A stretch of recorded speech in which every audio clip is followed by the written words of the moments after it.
So to create your own calendar, you'll go find your iCal link, which you can click on this link to find it in Airbnb and this link to find it in VRBO.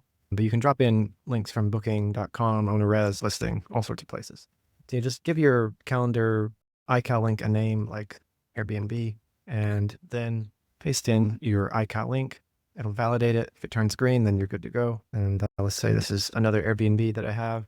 I can put that one in, and you can add up to 5 calendars here. So call this Airbnb 3, put that one in, make for 6. So, okay. Then click Create Calendar. This will synchronize your calendar, so it'll download all of the events, and you can see how many links were processed, how many events were added, and if the iCal link is already in the system, it'll show you the new events that are found also. So then you have a calendar and you have a link, so you can just copy this and send to someone, and they can view your calendar.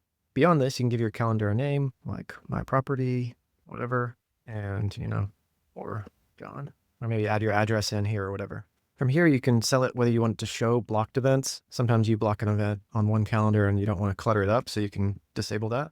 This is the most simple view for the calendar, but once you save it, so I'm logged in right now, but you'll have to save the calendar and put in your email and password.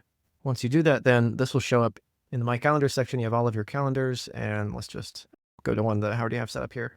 This one I have 5 links set up, and I can go and view each of these links. I can then go in and edit. I can set up a custom URL for this at, say, turncal.com/a, and then a specific URL. You can also enable cleaning tasks, which I'll show you in a second. And you can set specific check-in and check-out times.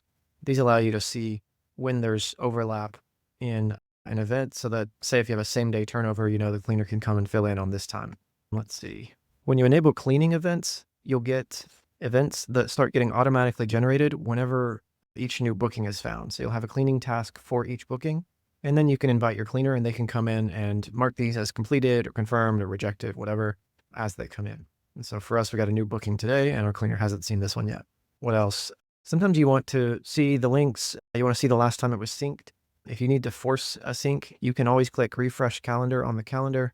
And this will go grab all of the events from your iCal links and show those on the screen. And it'll also show you the last time the calendar was downloaded from those different iCal links. By default, every calendar will automatically refresh within a 4-hour time window. And lastly, in this Edit Calendars section, I won't cover cleaners for now because this feature is still being worked on, but for upcoming events, oftentimes you need to designate how many guests are going to be there. So maybe you have 10 guests at a time, or say you want to set a custom title for your event. Let's pick one that's coming up here. Let's just say, that was a canceled one.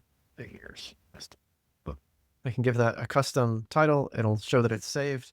And now when I go and view this calendar, I can see that this is showing this Big Eagers Festival booking with my custom title. So oftentimes you need to communicate little things like this to your cleaners, for instance. And we can also see that this 10 guest listing that I have, or 10 guest booking, is showing up as 10 here. Okay, that's all for now. If you're interested in the calendar cleaner functionality, that should be out in the coming weeks. And feel free to ask us any questions. There's a contact form at the bottom of the page.